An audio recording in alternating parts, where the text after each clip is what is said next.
আসামের সঙ্গে বরাক উপত্যকার শিলচরের লার্সিংপার গ্রামে খুশির আমেজ। আসামের প্রধান উৎসব হচ্ছে বিহু। এই বিহুকে কেন্দ্র করে ধীরে ধীরে সেজে উঠেছে গোটা গ্রাম।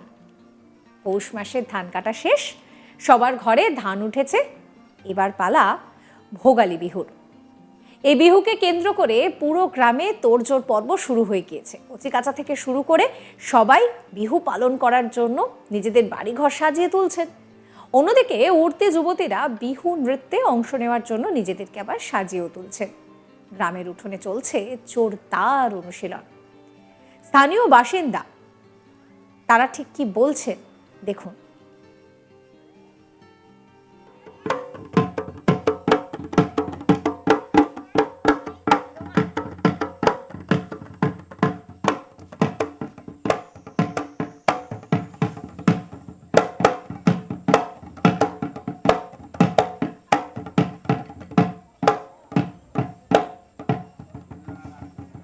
শান্তির দ্বীপ বরাক উপত্যকার কাছাড় জেলার শিলচরের লার্সিংপাড়ে কিন্তু এক অভিনবভাবে বিহু পালন করতে দেখা যায়। লার্সিংপাড়ের এখানে যিনি আছেন, আমি ওনার সাথে কথা বলতে যাব।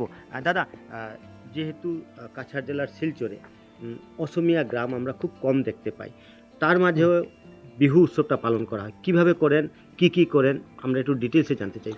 স্যার, বিহু বলতে আমি অসমীয়াতে কম নে? আচ্ছা, বিহু বলতে আমি ধৰক আমি প্ৰতি বছৰে পূৰ্বপুৰুষৰ পৰা আমাৰ বিহুটো মানি চলি আহি আছোঁ। মাঘ বিহু আহিলে মাঘ বিহুক আমি ভোগালী বিহু বুলি কওঁ, আৰু কাতি মাহৰ বিহুটোক আমি কঙালী বুলি কওঁ। আপোনাৰ বহাগৰ বিহুটো যিটো আমি পালন কৰোঁ সেইটো আমাৰ ৰঙালী বিহু। এই ভোগালী বিহুটো আমি ধৰক খেতি বাতি কৰি যি আমি পাওঁ বছৰৰ ধান চাউলৰ পৰা লৈ, গতিকে আমি পিঠা পনা বনাওঁ, চুঙা পিঠাও বনাওঁ। তাৰপিছত আমি পথাৰত যাই আমি তাত মেজি জ্বলাওঁ, আমি ভেলাঘৰ বনাওঁ। তাৰপিছত আমাৰ বিহু নৃত্য হয়। গাঁৱৰ ডেকা ল'ৰা বুঢ়া আই ভনী চবেই তাত যাই আনন্দ ফূৰ্তি কৰে। ইমানখিনিয়ে। ৰঙালী বিহু আহিলে সেইটো আমি পালন কৰোঁ বছৰত। ধৰক ৰঙালী বিহুটো এইটো হ'ল আমাৰ পৰম্পৰা যিটো চলি আহি আছে, যে তাত ৰং ধেমালি হয়। সেইমতে আমি এই ৰঙালী বিহুটো পালন কৰোঁ। কাতি মাহত ধৰক অলপ এইটো কঙালী বিহু বুলি কওঁ। খাদ্যৰ ফালেদি হওক, চবৰ ঘৰত মানে তেনেকুৱা নাথাকে, গতিকে আমি তুলসী গছৰ তলত আমি চাকি বন্তি জ্বলাওঁ, খেতি পথাৰত আমি চাকি বন্তি জ্বলাওঁ। এয়ে আমাৰ বিহুৰ পালন কৰাৰ নিয়ম।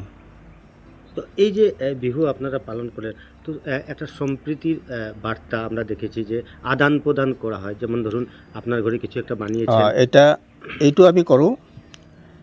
ধৰক আমি যিটো পিঠা পনা যিটো আমি বনাওঁ, আমাৰ ওচৰ চুবুৰীয়া যিমান আছে চবৰ লগতে ভগাই খাওঁ, বা আন অন্য মানুহৰ লগত আমাৰ যিটো পৰিচিত বন্ধু হিচাপে ইয়াত মুছলিম মানুহ আছে, বা আমাৰ বেংগলী মানুহ আছে, হিন্দু বেংগলী মানুহ আছে, বা বাগানীয়া মানুহ আছে, আমাৰ ওচৰ চুবুৰীয়া যিখিনি, আমি সিহঁতকো বন্ধু হিচাপে কিছুমানক মাতি লৈ আহোঁ।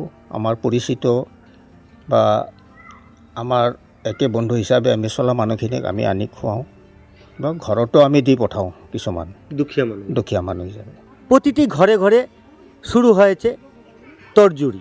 ওনারা কেউ গান প্র্যাকটিস করছেন, ঢুলুকিয়া তার ঢুল ঠিকঠাক করছেন, অন্যদিকে কেউ তার বাড়িঘর ঠিক করছেন, যাতে এই বিহুর দিনে অন্তত সুন্দরভাবে একটা বিহু ওনারা মানিয়ে নিতে পারেন। আপনারা দেখছেন আমার পিছনে কিছু উঠতি যুবতীরা রয়েছে, এবং ওনারা কিন্তু এইভাবে বিহু অংশগ্রহণ করার জন্য বিভিন্ন নাচ বা ট্রেডিশনাল ড্রেস পরা আছে, এবং এইভাবে ট্রেডিশনাল ড্রেস পরে কিভাবে এই বিহুর দিনে ওনারা নাচ গান করবেন সেই কথাটা মাথায় রেখে ওনারা একটার পর একটা চর্চা যেটা আছে চালিয়ে যাচ্ছেন। ভিডিও জার্নালিস্ট আপনাকে দেখাবে একজন ঢুলুকিয়া আছেন, সেই ঢুলুকিয়া কিন্তু ওনার ঢুল ঠিক করেছেন, এবং আগামী বিহুকে আরও প্রাণবন্ত করে তুলতে নিজের টিম নিয়ে কিন্তু উনি এই ডান্স প্র্যাকটিস করাচ্ছেন, বিহু ডান্স। আমি জানতে চাইব ওনার কাছ থেকে। মা, কী নাম তোমার? আমার নাম দেবসতী দাসবংশী। আচ্ছা, দাসবংশী, তো বিশেষ করে রাজবংশী। আচ্ছা, রাজবংশী, কি ধরনের বিহুটা তোমরা কিভাবে পালন করবে এবার? বিহু মেজি ঘৰ বনাওঁ আৰু বহুত ধৰণৰ নাচ গানো হয় প্ৰগ্ৰাম। বিহুত মানে বহুত পিঠা পনা, চুঙা পিঠা, শুকান পিঠা বহুত ধৰণৰ মানে প্ৰস্তুতি কৰা হয় আৰু মেজি ঘৰ জ্বলাওঁ আৰু বহুত ধৰণৰ প্ৰগ্ৰাম, নাচ গান, খেলা ধূলা সকলোবোৰ কৰা হয়। মানে গোটেই বছৰটো আপোনালোকে ৱেইট কৰি থাকে এই দিনটোৰ কাৰণে? এইটো আমাৰ মানে চবচে প্ৰিয় বিহু। এইটো বহুত ভালদৰে পালন কৰোঁ, সকলোৱে গাঁৱৰ সকলো মিলি জুলি ভালদৰে পালন কৰোঁ। এই বিহুটো আমি বহুত মানে বছৰত এবাৰ ভালদৰে পালন কৰোঁ আৰু এই বিহুটোৰ কাৰণে ৱেইট কৰি থাকোঁ। মানে জাতি ধৰ্ম বৰ্ণ নিৰ্বিশেষে একেলগে গোট খাই আপোনালোকে? একেলগে গোট খাই মানে পালন কৰোঁ। হয়, যে বিষয়টা হচ্ছে উৎসব সবার, ধর্ম যার যার, কিন্তু উনাদের এই গ্রামে লার্সিংপার গ্রাম কাছাড় জেলার শিলচরের অদূরবর্তী এই লার্সিংপার গ্রামে কিন্তু এই বিহু উৎসবটা একটা অন্য মাত্রা, একটা সম্প্রীতির বার্তা ছড়িয়ে দেওয়ার চেষ্টা করছে বিগত বেশ কিছু বছর থেকে। দীর্ঘদিনের পুরানো এই গ্রাম, এখনও রাস্তাঘাট তেমন উন্নয়ন হয়নি, খাওয়ার জলের অভাব রয়েছে, কিন্তু তার মাঝখানেও কিন্তু এই বিহুকে কেন্দ্র করে জাতি ধর্ম বর্ণ নির্বিশেষে একসাথে এক মঞ্চে বিহু নৃত্য পরিবেশন বিহুর আমেজকে আরও মিষ্টিময় করে তুলতে এক অনবদ্য প্রয়াস আমরা দেখতে পেয়েছি।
সাবস্ক্রাইব করবেন আজ তাক বাংলার ইউটিউব চ্যানেলকে, ফলো করতে ভুলবেন না হোয়াটসঅ্যাপ চ্যানেলেও। আপনাদের নজর থাকুক আজ তাক বাংলার লাইভ স্ট্রিমিংয়ের দিকেও।